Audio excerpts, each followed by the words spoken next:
اللهم صل على سيدنا محمد وعلى آله وصحبه وسلم.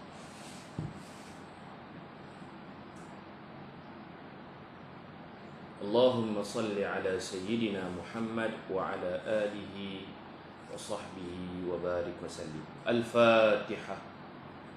أعوذ بالله من الشيطان الرجيم. بسم الله الرحمن الرحيم. الحمد لله رب العالمين الرحمن الرحيم مالك يوم الدين إياك نعبد وإياك نستعين اهدنا الصراط المستقيم صراط الذين أنعمت عليهم غير المغضوب عليهم ولا الضالين آمين. Alhamdulillahi Rabbil Alamin. Wassalatu wassalamu ala ashrafil anbiya'i wal mursalin wa ala alihi wa sahbihi ajma'in. Rabbi shrah li sadri wa yassir li amri wahlul 'uqdatam min lisani yafqahu qawli. Subhanaka la ilma lana illa ma 'allamtana innaka antal alimul hakim wala hawla wala quwwata illa billahil aliyil azim. Alhamdulillah, pada petang ini kita dapat menyambung kuliah kita siri yang keempat. Kita sampai muka surat 24, kitab Tanwir Al-Masalik, syarah dan dalil kepada matan Umdatus Salik. Sebelum tu, tuan-tuan dan puan-puan tolong share dulu, kongsikan video ini kepada rakan-rakan kita. Mudah-mudahan ramai yang dapat mengikuti dan ramai yang mendapat manfaat daripada bacaan kitab ini. Boleh kongsi-kongsikan terlebih dahulu, insya-Allah. Muka surat 24.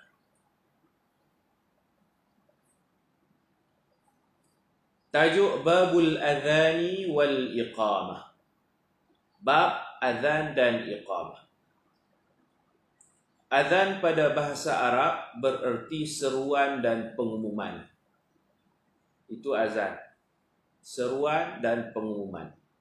Allah berfirman dalam surah Al-Hajj ayat 27, وَأَذِّنْ فِي النَّاسِ بِالْحَجِّ. Maksudnya, dan serulah seluruh manusia untuk melaksanakan ibadah haji. Perkataan azin tu, adzana yu'adzinu adhan. Ini definisi ta'rif azan di sudut bahasa. Azan maknanya announcement, pengumuman, pemberitahuan, seruan. Seperti mana Nabi Ibrahim, dia naik atas bukit Jabal Abu Qubais di Mekah tu, bukit Jabal Abu Qubais. Dia pun seru, panggil orang, ayyuhan nas hujju, wahai sekalian manusia, mailah buat haji di Baitullah. Suara Nabi Ibrahim tak sekuat mana, tapi Allah menyampaikan suara Nabi Ibrahim. Nabi Ibrahim panggil, kita pun bila sampai ke sana, kita kata labbaik Allahumma labbaik, wahai Tuhan, aku menyahut panggilanmu. Labbaik Allahumma labbaik, aku sahut panggilanmu. Kau panggil, aku datang. Macam tu. Jadi azan pada bahasa ialah seruan, pengumuman, pemberitahuan. Tapi itu di sudut bahasa. Di sudut makna syarak, kita tengok pula azan pada syarak pula bererti beberapa sebutan tertentu. Tak boleh ubah tu. Dia punya sebutan zikir-zikir azan tu tak boleh ubah, yang disyariatkan di dalam Islam untuk mengumumkan masuknya waktu solat fardu dan mengajak muslimin berkumpul bagi mendirikan solat secara berjamaah. Itu takrif azan yang lengkap, jami' mani'. Di sini ada takrif bahasa, takrif syarak. Sebelum ni saya hurai dah dalam takrif solat di sudut bahasa dan syarak, lughatan wa syara'an. Kesan dia ialah bila seseorang bernazar, contohnya dia sakit, dia nazar, kalau aku sembuh sakit ni, kalau aku sembuh sakit ni 2 minggu berturut-turut aku semayang fardu, aku tak akan tinggal azan. Maka dia kena azan 2 minggu tu. Tak cukup dengan dia umum setiap kali nak semayang dia buat pengumuman. Tak cukup, dia kena azan syar'i, bukan azan lughawi. Azan bahasa pengumuman, azan syarak, azan lah. Faham tak? Bila dia kaitkan dengan hukum hakam, kena ambil yang azan syar'i. Sama seperti orang sakit bernazar, kalau aku sembuh sakit aku nak solat. Solat dia adalah solat 2 rakaat, bukan solat dengan makna doa. Dia sembuh sakit, dia pun sekadar baca doa, itu bukan solat. Walaupun di sudut ta'rif lughah, solat itu maknanya ad-du'a bi khair, doa kebaikan. Tapi kita tak guna yang tu, kita guna ta'rif syarak. Seseorang yang bernazar untuk azan, azan dia bukan pengumuman, azan betul-betul itu azan. Azan yang kita dengar tu, macam itulah untuk menunaikan nazarnya. Yufuna bin nadhr, mereka menyempurnakan nazar. Kalau nazar azan, azan hak betul. Jangan buat azan layak buruk, pergi buka mikrofon, buat pengumuman, pengumuman apa-apa, pengumuman kenuri ke, pengumuman apa-apa lah, tak itu bukan, tak kira azan lah tu. Tu azan lughawi, kita mau azan syar'i. Baik. Azan ni untuk solat fardu. Dalam kitab kata mengumumkan masuknya waktu solat fardu. Kita kena ta'liq ataupun dhabit sikit. Fardu yang dimaksudkan oleh pengarang ialah fardu yang 5 waktu tu. Sembahyang fardu yang 5 waktu dipanggil as-salatul maktubah, as-salawat al-maktubat. Sembahyang fardu yang 5 waktu, yang inna salata kanat 'alal mu'minina kitaban mawquta. Sembahyang itulah, sembahyang zuhur, asar, maghrib, isya, subuh. Itu azan untuk solat tu. Masuknya waktu solat fardu azan. Terkeluar daripada sini fardu kifayah. Fardu kifayah sembahyang mayat. Sembahyang mayat tu tak azan.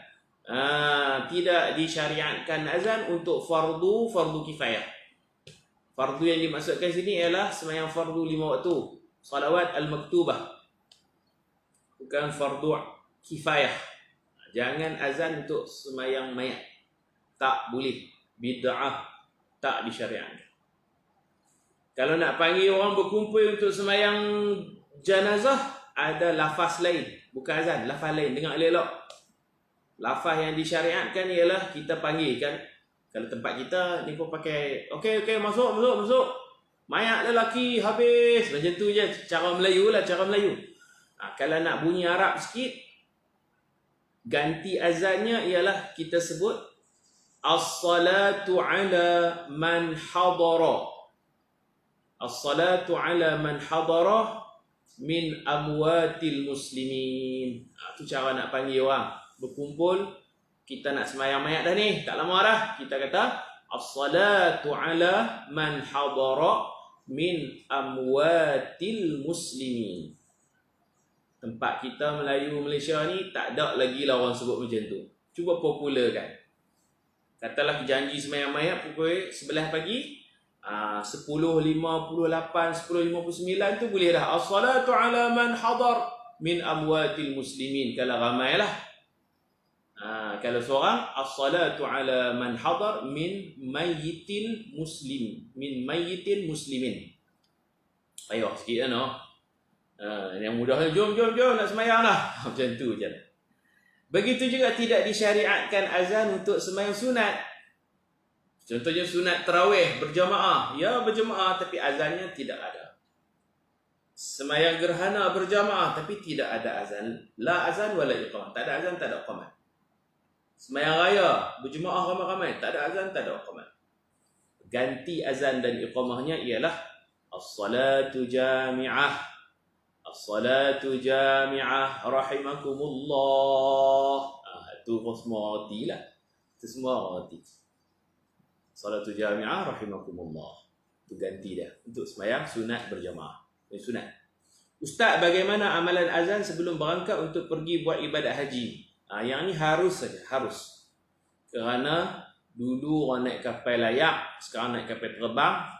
Untuk mengelak daripada mudarat, takut ada ribut, kepala angin dan sebagainya, maka harus azan dengan niat mengelak daripada mudarat. Begitu. Okey, azan disyariatkan untuk semayang 5 waktu. Semayang fardu 5 waktu, bukan fardu kifayah, bukan semayang sunat, dan bukan juga semayang yang dinazarkan. Semayang dinazar dia jadi wajib juga, tapi dipanggil manzurah. Semayang fardu yang dinazarkan hukumnya wajib. Contohlah saya nazar esok aku nak semayang duha 8 rakaat. Maka saya wajib semayang duha. Semayang duha bagi saya wajib sebab saya nazar. Tidak azan. Pasal azan khusus untuk semayang 5 waktu je. Boleh faham tak? Walaupun semayang duha itu jadi wajib, tapi tidak ada azan padanya. Jadi untuk salawat al-maktubat faqat.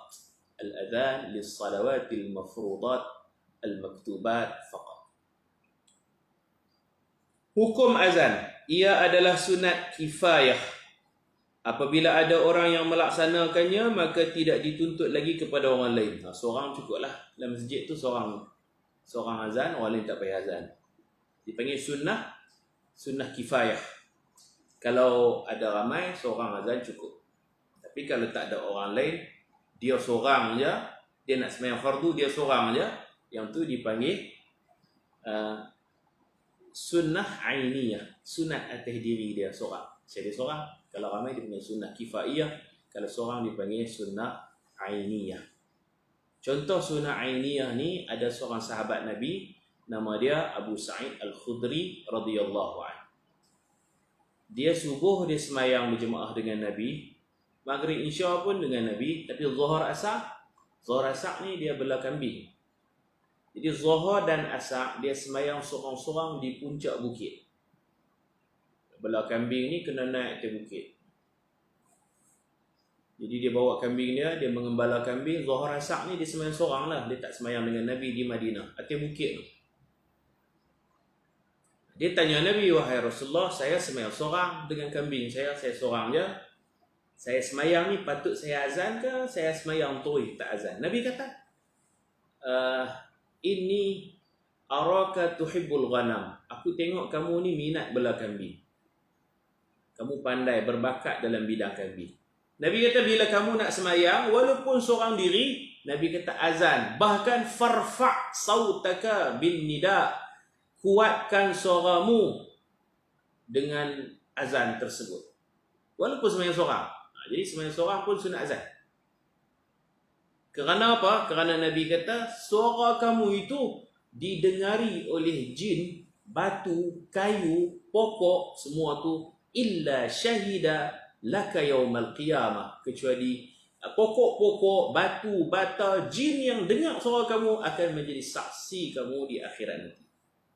Maka Abu Sa'id Al-Khudri pun azan walaupun dia semayang seorang diri, semayang fardu.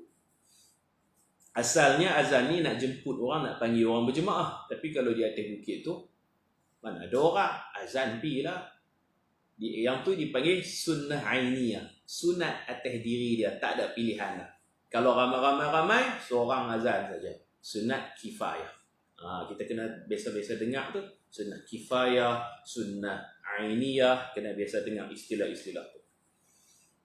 Dan sebuah masyarakat akan diperangi apabila mereka meninggalkan azan. Kerajaan boleh hukum pengurusi masjid pasal apa tak azan. Pengurusi surau kenapa muazzin tak azan. Boleh dikenakan tindakan tata tertib. Itu makna diperangi. Boleh dikenakan hukuman tata tertib. Kerana ia merupakan syiar Islam yang terbesar. Sebab itulah kita walaupun PKP, azan masih berkumandang. Alhamdulillah. Azan tak boleh stop. Walaupun jemaah yang pergi masjid terhad, tapi setiap waktu pastikan ada azan sebab dia syiar. Dia lambang kawasan kita ni kawasan majoriti Muslim. Negara kita ni negara Islam. Itu dia ada azan. Lambang. Seperti mana masjid orang buat kubah tu lambang kata ini rumah ibadat orang Islam. Simbol. Nampak daripada jauh kubah tu pun tahu dah tu masjid. Macam tu. Baik. Jadi azan ni syiar. Jangan tinggal. Kita tengok hadis daripada saya baca terjemah saja daripada Anas radhiyallahu anhu, sesungguhnya Nabi SAW apabila ingin mengajak kami untuk menyerang sesuatu kaum, baginda tidak terus menyerangnya sehingga masuk waktu subuh. Ketika itu baginda akan melihat terlebih dahulu. Jika baginda mendengar azan dilaungkan, maka kaum itu tidak akan diserang. Mana tu perkampungan orang Islam, serang buat apa? Tetapi jika tidak kedengaran azan dilaungkan, maka Nabi akan menyerang ke atas kaum itu. Hadis sahih rawahul Bukhari, riwayat Imam Bukhari. Dalil pensyariatan azan dari Al-Quran. Allah berfirman di dalam surah Al-Maidah ayat 58. A'udzu billahi minasyaitonir rajim. Wa idza nadaitum ila as-salati ittakhadhuha huzwan wa la'iba. Maksudnya, apabila kamu menyeru mereka untuk salat, mereka menjadikan seruan itu sebagai ejekan dan mainan mereka. Allah berfirman dalam surah Al-Jumu'ah ayat 9. A'udzu billahi minasyaitonir rajim. Bismillahirrahmanirrahim. Ya ayyuhalladzina amanu idza nudiya lis-salati min yaumil jumu'ati fas'au ila dzikrillahi wa dzarul bai'. Maksudnya, wahai orang-orang beriman, apabila kamu diseru untuk solat pada hari Jumaat, azan Jumaat, maka bersegeralah datang mengingati Allah dan tinggalkan urusan jual beli. Haram berjual beli dan dikiaskan apa-apa aktiviti pun haram. Aktiviti keduniaan semuanya haram ketika azan Jumaat berkumandang, iaitu azan kedua. Azan yang kali kedua. Kalau azan pertama makruh. Kalau ada orang duk beli barang apa lagi, azan pertama Jumaat makruh. Kalau azan kedua tu haram. Allah larang wadharul bai', maknanya di sini nahi. Tinggalkan jual beli, nahi. Nanti bila habis sembahyang, fa idza qudiyatis salah, setelah selesai sembahyang Jumaat, fantashiru, bertebaranlah di muka bumi, wabtaghu min fadlillah, dan bolehlah kamu mencari sebahagian daripada rezeki kurniaan Allah. Wabtaghu tu amar. Sebelumnya nahi wadharul bai'. Sekarang wabtaghu min fadlillah. Carilah rezeki. Boleh berniaga, boleh beli, itu membawa makna harus. Dia punya usul fiqhnya, bila ada larangan, lepas pada larangan ada arahan. Arahan tu kita terjemah ibahah, harus. Mula-mula Allah kata zarul bai', tinggalkan jual beli. Allah melarang jual beli ketika azan kedua Jumaat. Selepas selesai sembahyang, Allah Ta'ala kata fantashiru, fi'il amar, wabtaghu, fi'il amar. Bertebaranlah dan carilah rezeki Allah. Jadi dia membawa makna harus. Dalam usul fiqh ada satu kaedah, al-amru ba'da an-nahyi yufidul ibah.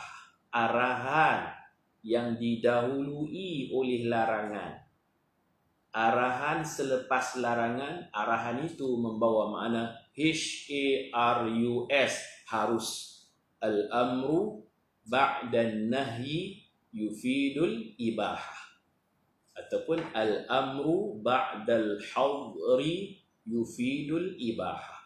Arahan yang terletak selepas larang. Makna larang dulu baru suruh. Allah larang jangan jual beli.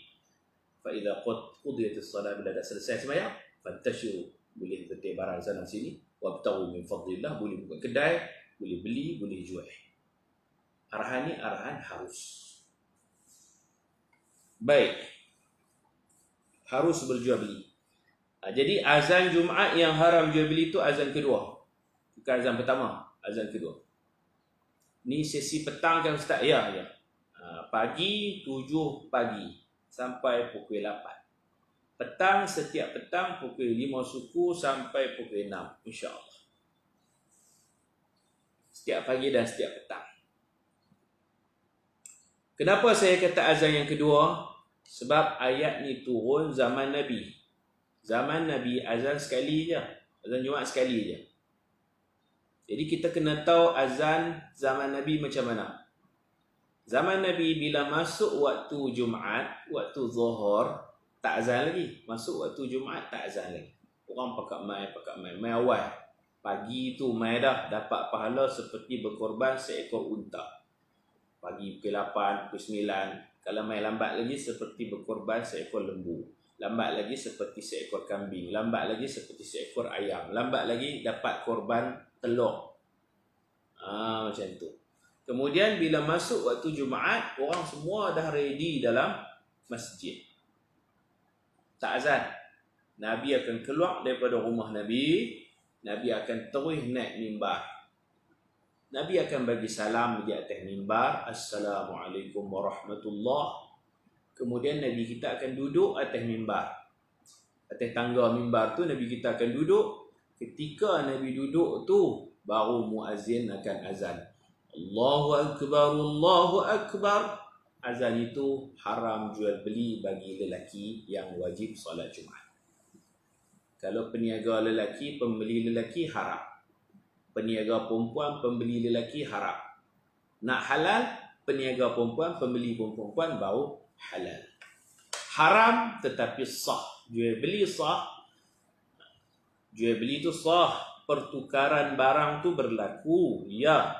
Tapi dosa. Orang panggil haram tetap sah tetapi berdosa. Sah seperti berdosa. Tetapi berdosa. Sama seperti orang yang curi kasut orang, curi kepiah orang, curi jubah orang, pakaiannya pakaian curi, dia pergi masjid. Dia semayang sah tak? InsyaAllah sah. Dia berwuduk, dia tamakninah, dia rukun solat, semua cukup, sah. Berdosa tak? Berdosa lah pasal curi. Sah tapi berdosa. Jadi azan Jumaat Allah tak bagi jual beli. Azan mana? Azan kedua lah, sebab sekarang kita ada azan pertama. Lepas tu bila khatib naik atas mimbar, azan sekali lagi.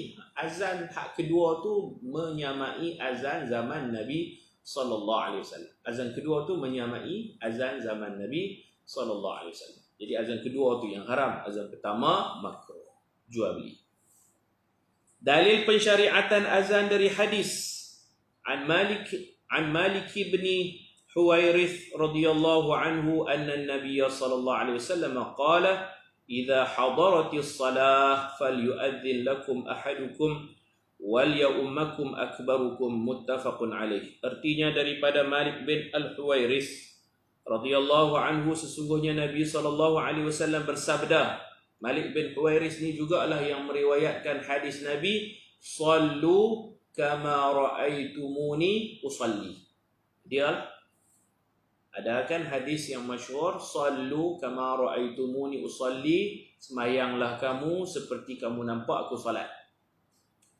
Malik bin Huwairith ni, dia dengan beberapa orang kawan-kawan dia, mereka belasan tahun, umur mereka belasan tahun, ayah-ayah mereka hantar mereka pergi ke Madinah duduk dengan Nabi. Lebih kurang 10 hari mereka duduk dengan Nabi. 10 atau 20 hari saya tak ingat, tapi tak sampai sebulan. Itulah mulanya kem anak soleh. Itulah yang kita panggil summer camp, semak solat. Ayah-ayah ni kutip anak-anak ni pada duk biar saja cuti-cuti sekolah ni, hantar pergi Madinah, duduk dengan Nabi, belajar fiqh solat dengan Nabi, sifatus salat, cara Nabi, sifat semayang Nabi. Maka ni pun pergilah duduk dengan Nabi 10 hari atau 20 hari. Dia duduk perhati Nabi.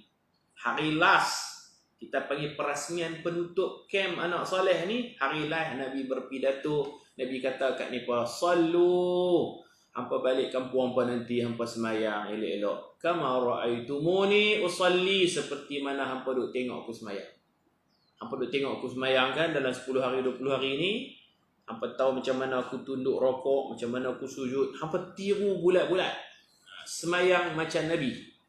Faham tak? Macam tu.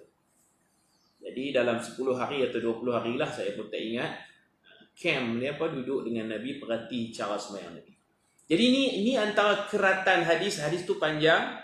Pesanan Nabi kepada budak-budak ni sebelum mereka dilepaskan pulang ke pangkuan mak ayah mereka. Sebelum mereka nak balik kat mak ayah mereka, Nabi cakap macam tu. Sallu kama ra'aitumuni usalli. Semayang macam kamu tengok aku semayang. Lagi apa Nabi pesan? Nabi kata, idza hadaratis salah falyu'adzin. Apabila masuk waktu solat, maka hendaklah seseorang kamu melaungkan azan.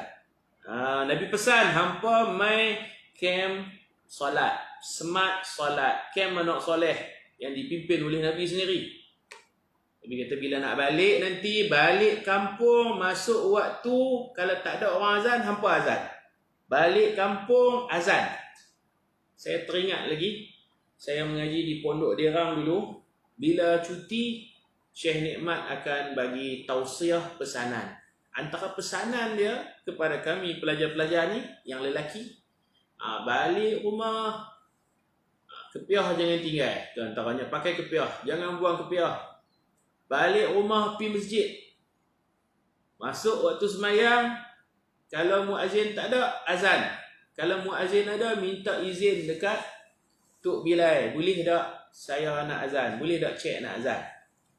Balik kampung, azan. Tak dipesan suruh jadi imam, suruh azan cukuplah. Imam biarlah Tok Imam jadi imam. Jadi azan ni satu benda yang penting lah, yang patut kita pesan.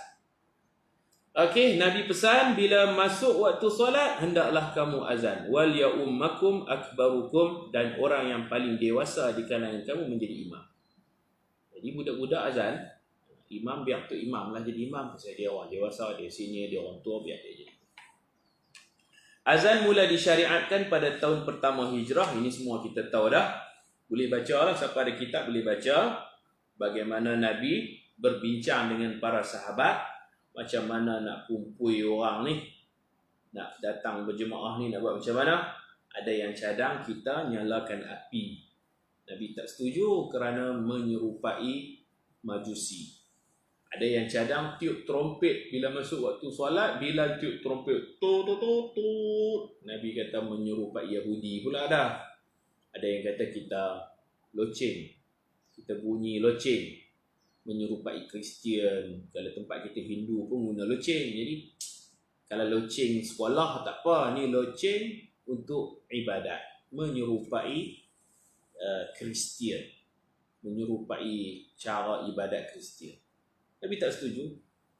Kemudian malam tu mesyuarat, lepas balik rumah masing-masing, ada dua orang sahabat yang bermimpi. Mimpi lihat malaikat. Yang pertama nama dia Sayyidina Abdullah bin Zaid radhiyallahu anhu. Sayyidina Abdullah bin Zaid dia mimpi, banyak riwayat, ada riwayat kata di atas bumbung rumah dia, sutuh dataran bumbung orang Arab ni sutuh. Bukan macam bumbung kita, rumah orang Arab ni bumbung dia rata, panggil sutuh, dataran. Di atas rumah dia mimpi melihat seorang lelaki yang memegang trompet. Dia pergi dekat lelaki tu. Dia kata dia nak beli trompet. Ada riwayat lelaki itu juga memegang loceng. Tangan kiri pegang loceng, tangan kanan trompet. Jadi Abdullah bin Zaid dalam mimpi, dia pergi dekat lelaki itu, dia kata dia nak beli. Lelaki itu tanya, nak buat apa kalau beli? Dia kata aku nak guna panggil orang semayang berjamaah. Lelaki itu kata kat dia, afala adulluka ala ma huwa khairum min dhalik. Hang tahu tak? Aku nak bagi tahu hang ni, ada satu cara yang lebih baik lagi. Tak payah guna loceng, tak payah guna trompet. Habis itu macam mana? Lelaki ni pun ajak. Lelaki tu malaikat lah tu. Bermimpi melihat malaikat. Malaikat ni pun ajak hang dengar elok-elok nah. Allahu Akbar, Allahu Akbar. Sampai habis ya. Kemudian dia ajak sekali dengan iqamah. Dan Abdullah bin Zaid ni, dia ingat, walaupun dia dapat dalam mimpi, dia ingat. Setelah dia jaga, dia berwuduk, dia pergi masjid untuk sembahyang subuh. Dia pergi jumpa Nabi, dia cerita mimpi dia dekat Nabi sallallahu alaihi wasallam, dan Nabi mengesahkan mimpi dia tu, dia panggil mimpi yang benar. Innaha la ru'ya haqqin, insya-Allah. Nabi kata tu mimpi benar. Kerana mimpi ni ada yang betul, ada yang mainan tidur, gangguan syaitan. Ini mimpi yang benar. Kemudian Nabi suruh Sayyidina Bilal azan. Abdullah bin Zaid Nabi suruh berdiri di tepi Sayyidina Bilal. Abdullah bin Zaid ajak apa yang dia dapat dalam mimpi itu, ajak kepada Sayyidina Bilal. Sayyidina Bilal azan. Kenapa Sayyidina Bilal yang azan? Kerana kata Nabi, fa innahu anda sautan minka, kerana Bilal itu suaranya lebih anda ni lebih basah, lebih merdu, serak-serak basah, itu makna anda. suara Bilal itu lebih basah, lebih merdu daripada suara kami. Tak apa nak. Sayyidina Abdullah bin Zaid ajak Sayyidina Bilal azan. Kemudian bila sampai masa iqamah, Sayyidina Abdullah bin Zaid minta izin dekat Nabi, saya nak qamat. Nabi izinkan. Dan Nabi yang jadi imam subuh tu.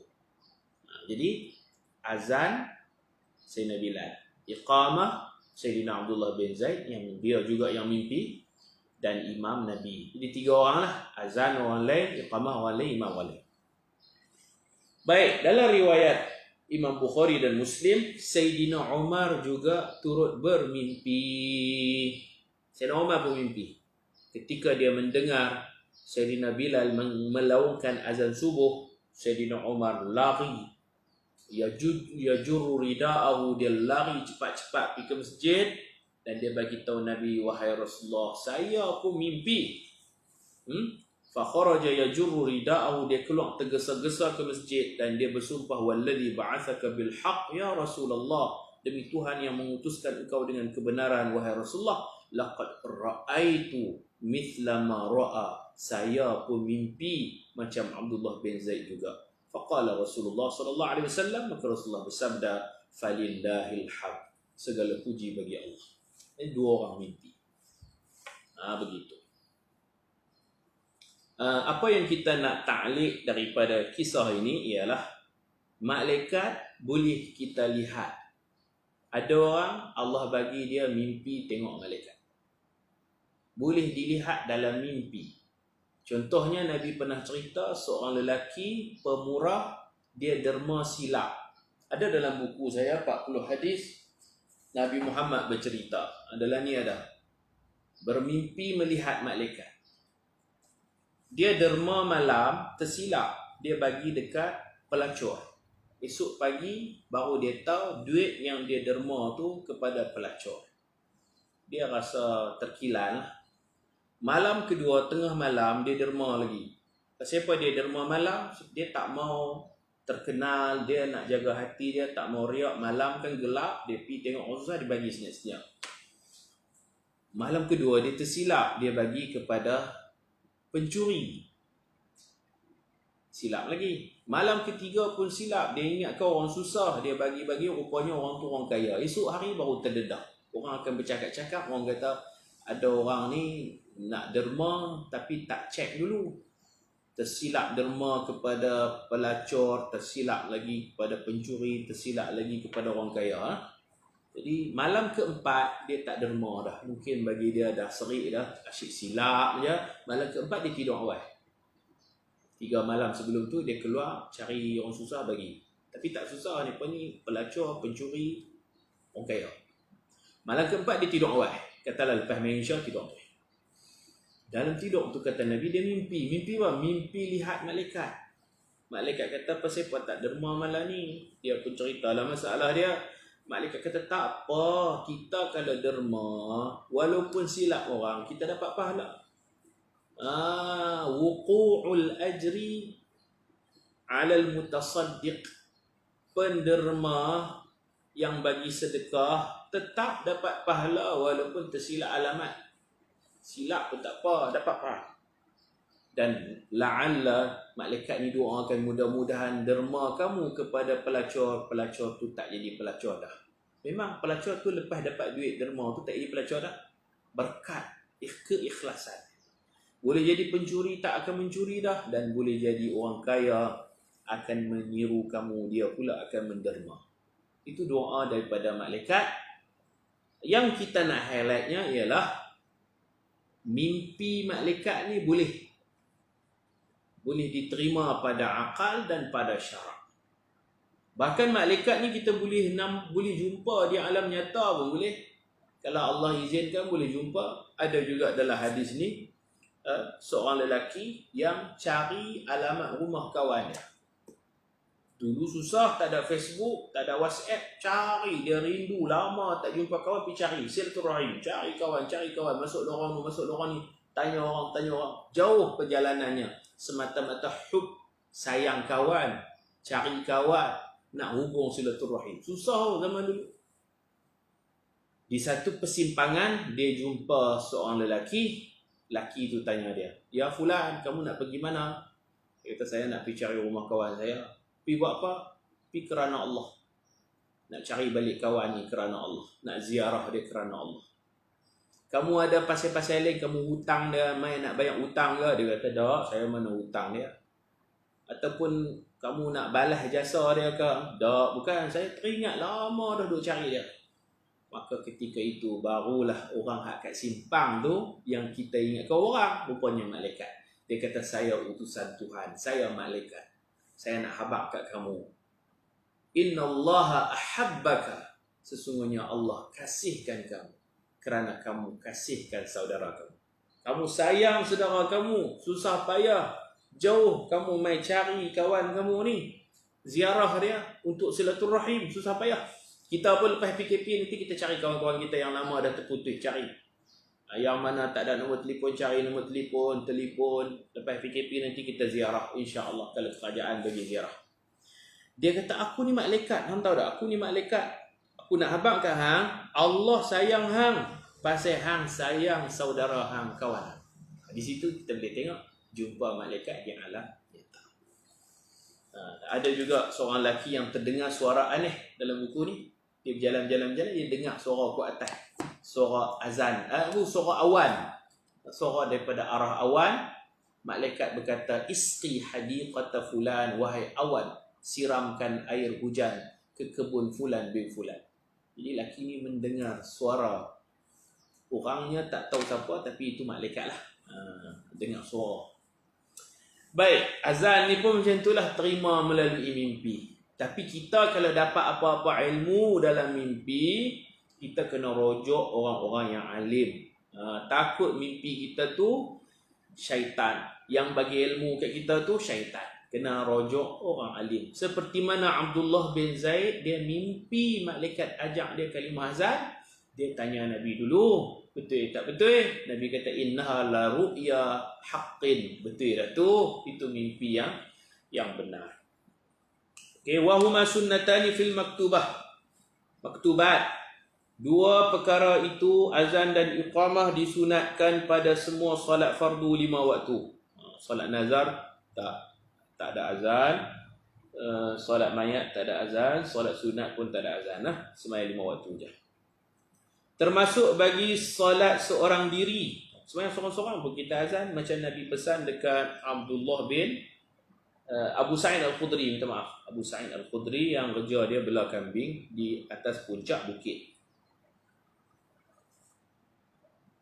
Disunatkan pada semua solat fardu 5 waktu, termasuk bagi solat seorang diri dan jemaah kedua. Jemaah pertama dah habis dah, jemaah kedua pula nak sembahyang, sunat azan. Dengan sekira-kira zahir padanya syiar Islam dan melaungkan azan lebih afdal dari menjadi imam. Jadi muazzin tu pahalanya lebih daripada jadi imam.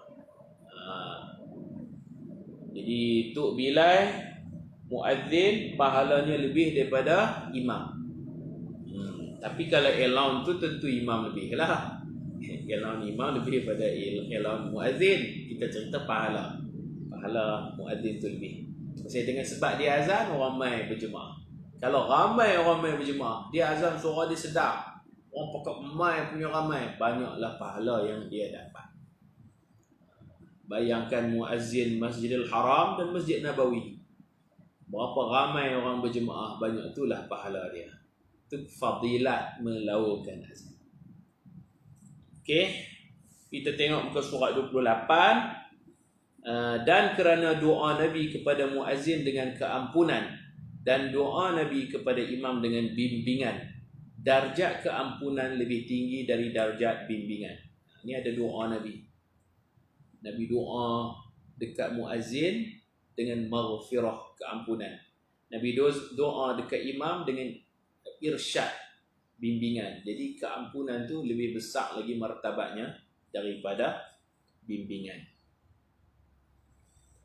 An Abi Hurairah radhiyallahu anhu qala Rasulullah sallallahu alaihi wasallam al-imamu dhaminun wal muadzinu mu'tamanun Allahumma arshidil a'immah waghfir lil muadzinin, rawahu Abu Dawud wa Tirmizi. Artinya daripada Abu Hurairah radhiyallahu anhu berkata, Rasulullah sallallahu alaihi wasallam bersabda, imam sebagai penjamin. Apa makna imam sebagai penjamin? Al-imamu dhaminun, imam sebagai penjamin. Maksud dia macam ni, imam kalau dia sembahyang dulu, makmum yang datang lambat baca Fatihah ala qadar, makmum baca Fatihah takat mana yang makmum sempat. Bila imam rokok, makmum ni terus rokok. Contoh, makmum datang lambat, makmum hanya sempat baca 3 ayat Fatihah. Takbiratul ihram, Allahu akbar, Bismillahirrahmanirrahim, Alhamdulillahirabbil alamin, Arrahmanirrahim. Imam rokok. Imam rokok, makmum terus rokok lah. Tak apa ke? Tak apa. Tak habis Fatihah 3 ayat je, tak apa, pasal al-imamu dhamin, imam jamin. 3 ayat kamu baca lah, kamu sempat baca 3 ayat kamu baca, bakinya lagi ada berapa? 3 ayat makmum baca, bakinya ada 4 ayat lagi. Al-imamu dhamin, imam tanggung Fatihah makmum. Terjemah mudahnya, al-imamu dhamin, imam menanggung Fatihah makmum bagi makmum yang tak sempat baca sampai habis. Dipanggil makmum masbuq. Makmum apa? Makmum masbuq. Masbuk ni orang Melayu duk faham, imam bagi salam, selesai sembahyang imam, kita bangkit tambah rakaat. Orang kita duk faham hatu masbuk. Salah. Masbuk ni ialah kita datang lambat, kita sempat takbir berdiri sama imam, kemudian kita baca Fatihah takat mana kita boleh baca. Bila imam rokok, kita wajib terus rokok bersama imam. Fatihah kita yang tak habis tu tak jadi masalah, imam tolong baca. Yang dipanggil qiraatul imam, qiraatan lil makmum, bacaan imam bagi pihak makmum. Kalau kita boleh baca 1 ayat, Bismillahirrahmanirrahim, imam rokok, kita terus rokok. Fatihah memang 7 ayat, kita baca 1 ayat je, tak apalah 6 ayat lagi imam tanggung lah. Imam dhamin, dia jamin. Macam orang berhutang lah. Orang berhutang, dia tak mampu bayar hutang, penjamin dia lah bayar. Begitu. Imam seperti penjamin hutang. Mana imam tanggung Fatihah makmum. Yang mana makmum ni datang lambat lah. Datang lambat. Nanti kita akan belajar dalam tajuk muwafiq dan masbuk. Kemudian Nabi kata, wal muazzinu mu'tamanun. Dan muazzin adalah orang yang diamanahkan. Orang percaya dekat dia, orang lantik. Maka dia nak azan, dia kena tengok waktu masuk tepat, tak lambat seminit, tak cepat seminit, dia kena amanah, kena sharp. Kerana orang percaya dekat dia. Kalau dia silap, habis, batal puasa orang habis kalau dia azan awal seminit. Ya Allah, Allahumma arsyidil a'immah, ya Allah bimbinglah para imam, waghfir lil muazzinin, dan ampunkan dosa para muazzin. Di sinilah keampunan tu lebih besar daripada bimbingan. Kelebihan melaungkan azan tidak menafikan hukum menjadi imam fardu kifayah dan hukum melaungkan azan sunnah kifaiyah.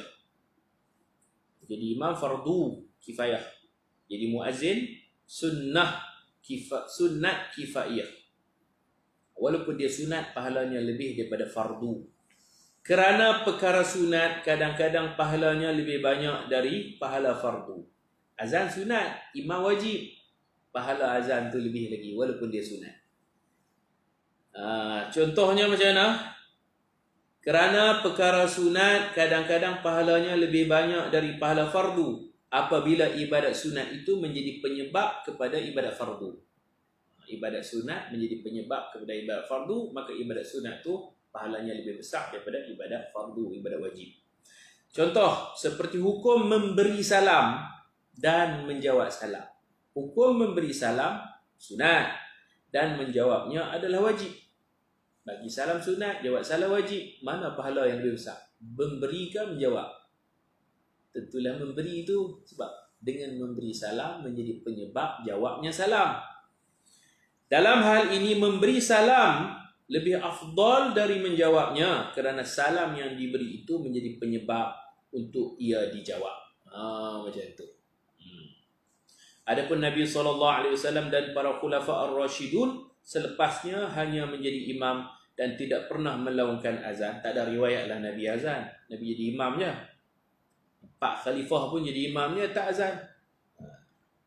Disebabkan mereka sibuk dengan urusan agama, memerintah urusan agama dan negara. Kerana tugas sebagai muazzin memerlukan seseorang yang mempunyai waktu lapang untuk memerhati masuknya waktu solat. Pahala dia lebih. Zaman dulu kena tengok bayang apa semua, pahalanya lebih.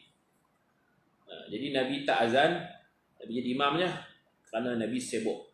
Kerana tugas sebagai muazzin memerlukan seseorang yang mempunyai waktu lapang untuk memerhati masuknya waktu salat. Berbeza dengan imam, dia tidak perlu memiliki waktu lapang kerana dia akan diberitahu waktu salat, dan waktu salat pula luas. Kerana inilah Sayyidina Umar radhiyallahu anhu pernah berkata, "Lau kuntu atiqul adhan ma'a khillifi la'adzantu," rawahul Baihaqi. Artinya, kata Sayyidina Umar, jikalau aku mampu azan bersama kesibukanku sebagai khalifah, sudah tentu aku laungkan azan. Kemudian ada lagi hadis lain, Nabi kata, "Lau ya'lamun nas ma fil nida' was saffil awal." Seandainya manusia mengetahui tentang besarnya pahala melaungkan azan dan solat di saf pertama, saful awal, saf depan bagi orang lelaki lah. Orang lelaki saf yang paling baik saf yang dekat dengan imam. Orang perempuan saf yang paling baik ialah saf paling belakang. Khairu sufufir rijal awwaluha. Sebaik-baik saf lelaki yang dekat dengan imam. Wa khairu sufufin nisa akhiruha. Dan sebaik-baik saf perempuan yang paling belakang, dekat dengan dinding belakang. Baik. Kalau manusia tahu kelebihan azan dan kelebihan solat di saf pertama, thumma lam yajidu illa an yastahimu alayhi lastahamu walau ya'lamuna ma fi at-tahjir lastabaqu ilayhi walau ya'lamuna ma fi al-'atamati was-subhi la atawhuma walau habwan, muttafaqun alayh. Jadi kalau manusia tahu kelebihan melaungkan azan dan solat di saf pertama, kemudian mereka tidak mendapati cara selain mengundi, nescaya mereka akan melakukan undian untuknya. Seandainya mereka mengetahui kelebihan hadir awal untuk solat tahjir, pergi sembahyang awal, terutamanya hari Jumaat, pergi awal-awal, pergi 9, pergi dah. Saya di Syria, orang tua-tua ni mereka main subuh lagi tak balik. Mereka bawa teh, bawa pelah ni tu, bawa roti, mereka akan makan sarapan di masjid, tak balik lah. Sembahyang subuh tak balik dah. Ni akan baca burdah, ni akan baca selawat. Start daripada kuliah subuh, kuliah duha, semua ni berduduk sampai ke Jumaat. Ni pun nak dapat pahala unta. Itu dapat pahala berkorban seekor unta. Seandainya mereka mengetahui kelebihan hadir awal untuk solat, sudah tentu mereka akan berlumba-lumba. Dan seandainya mereka mengetahui kelebihan solat Isya dan subuh berjamaah, sudah tentu mereka akan menghadirinya walaupun terpaksa merangkak-rangkak.